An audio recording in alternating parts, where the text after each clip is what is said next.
मैं गिरीश गौड़ जीजी जीवन परिवर्तन चैनल में आपका स्वागत है। आप देख रहे हैं जीजी जीवन परिवर्तन चैनल। मैं आपसे पुनः वही रिक्वेस्ट करता हूं कि आप मेरे चैनल को लाइक कीजिएगा, सब्सक्राइब कीजिएगा और बेल आइकन का बटन दबाकर हमारे इस चैनल का हिस्सा बनिएगा। मैं आपसे एक रिक्वेस्ट करता हूं हमारे चैनल के माध्यम से कि आप हमारे इस चैनल को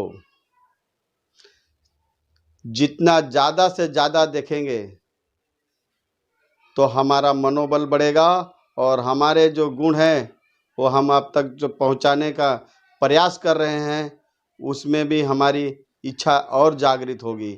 तो हम आपको एक नए टॉपिक के साथ आपके सामने हाजिर हुए हैं और नया टॉपिक बहुत अच्छा है।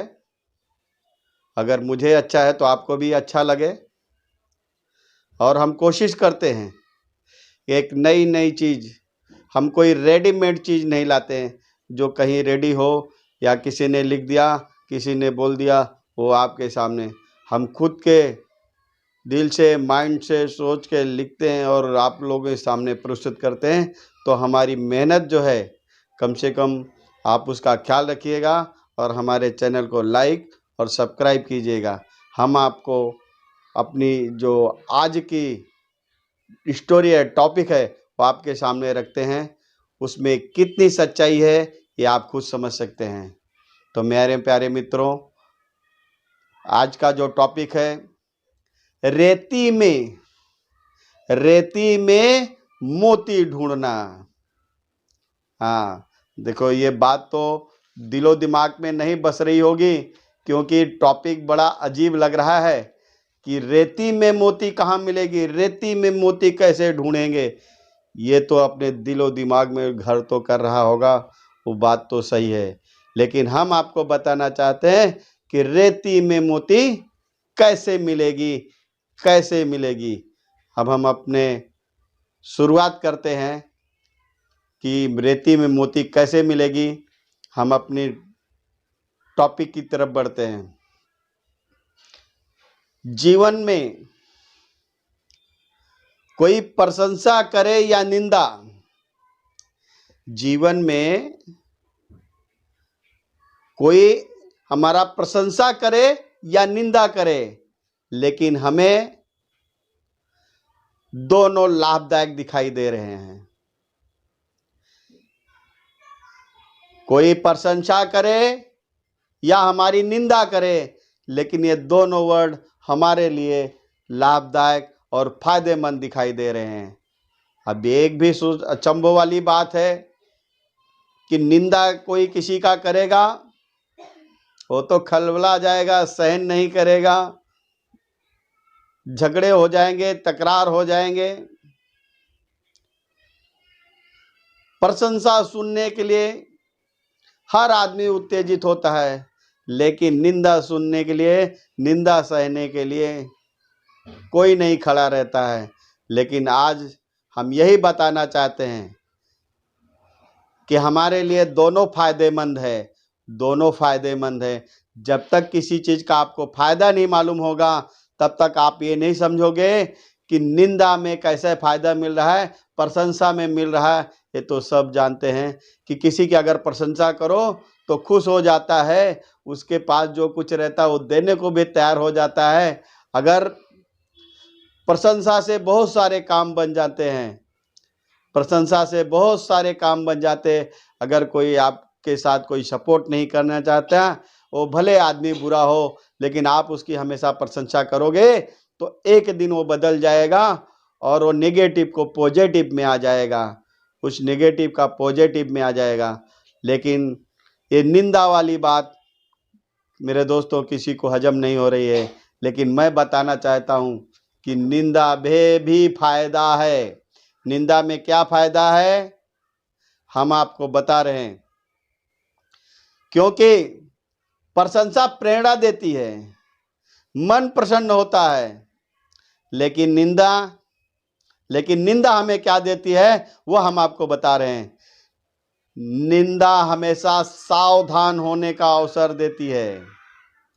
हमें मालूम पड़ रहा है कि ये व्यक्ति अगर मेरी निंदा कर रहा है तो मुझे इससे सावधान रहना चाहिए, लेकिन हमें मुंह बंद करके दिमाग से उसके सामने हमेशा सावधान रहना चाहिए कि ये इंसान कभी भी हमारे साथ कहीं भी खतरा हो सकता है, क्योंकि ये हमारे साथ कोई भी गेम प्लान बना सकता है, क्योंकि ये आदमी हमेशा निंदा करता है। यानी इसके दिल में इतनी नफरत है मेरे लिए, इतनी नफरत है कि सामने भी निंदा कर देता है, पीछे भी निंदा कर देता है।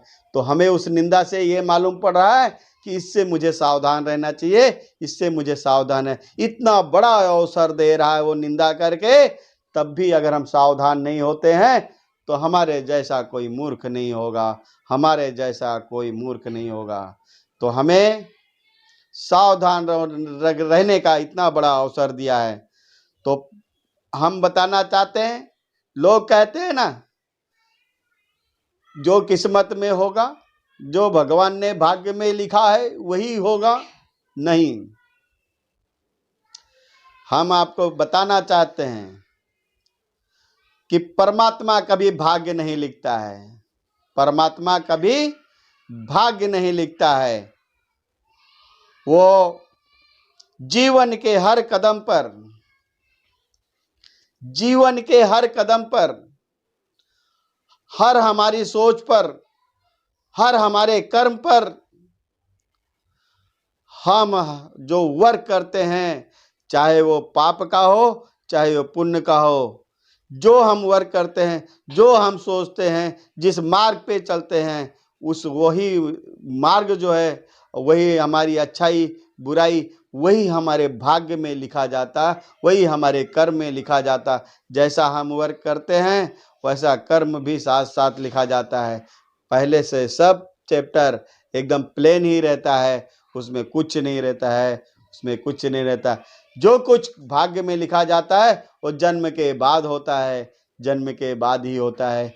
लोग कहते हैं, या आप कहते हैं, या हम कहते हैं, या लोग कहते हैं, अगर किसी कंपनी में आपने 30 दिन काम किया है, अगर आपने टकराया भी है तो 25 दिन का पैसा देना ही पड़ेगा। और आप ज़्यादा से ज़्यादा 1-2 दिन की वो इधर उधर लेट आया फास्ट आया बोल के कर दिया, लेकिन बाकी का पेमेंट उसे करना पड़ेगा। लेकिन आप अगर वहाँ पर अपने दिमाग, अपनी बुद्धि, अपने जुबान को बंद रख लिया तो सामने वाला तो कुछ नहीं देगा। तो इसके लिए हम कहते हैं कि बहुत अच्छी प्रेरणा है। परमात्मा आपका सपोर्ट जब करेगा तब आप कर्म करोगे। सोच हमारा, व्यवहार हमारा, यानी यही हमारी नीति, स्वभाव हमारा यही बतलाता है। यही भाग्य के रचयिता है, ये भाग्य के रचयिता हैं। विचार और उद्देश्य ये भाग्य लिखने की नसीहत देते हैं, नसीहत देते हैं, नसीहत देते हैं। किसी को नसीहत दीजिए, किसी को नसीहत दीजिए, लेकिन उसे शर्मिंदा मत कीजिए, उसे शर्मिंदा मत कीजिए। जैसे हमने किसी की गलतियों को बताना है, किसी की बुराइयों को बताना है, मुझे ये समझ में आ रहा कि ये आदमी इस रास्ते पर चल रहा है, वो डूब जाएगा। वो आपकी बात को माने ना माने वो अलग है, लेकिन आप उससे कहिए कि भाई साहब, जिस कर्म को आप कर रहे हो ये बुरा है, इससे आप अपनी लाइफ में डूबने के सिवा ऊपर नहीं उठ पाओगे। वो अगर बुरा भी मानता है फिर भी बोल देना, भाई मैंने सच्चाई तो बता दीजिए, लेकिन आप नहीं मानते हो, आपकी मर्जी। अगर हमारे सच्चाई बताने में कुछ तकलीफ हुआ तो क्षमा कर देना, क्षमा कर देना। इन 2 शब्दों को बोल करके आप उससे क्षमा भी मांग लिए, उसको सही मार्ग भी दिखा दिए। अब वो, अगर वो आदमी अपने दिलो दिमाग में समझेगा, सोचेगा, तो आपको वो गुरु मान लेगा और आप से कभी भी किसी भी नॉलेज लेने की इच्छा रखेगा। तो हम कहते हैं कि हमारे देश दुनिया में अगर हर इंसान ये सोचने लगे तो आपसी जो दुरुपयोग हो रहा है, जो नुकसान हो रहा है, जो एक दूसरे लड़ाई झगड़े हो रहे हैं, एक दूसरे टकराव हो रहे, एक दूसरे से तानातनी, इसका समर्पण हो, इसे समाप्त हो जाएगा। तो जो वर्षों पहले रामराज था वो आज भी स्थापित हो सकता है, आज भी स्थापित हो सकता है। तो हम मेरे प्यारे मित्रों, इन्हीं दो शब्दों के साथ हम अपने इस शब्द को समाप्त करते हैं। मेरे प्यारे मित्रों, जय हिंद, जय भारत।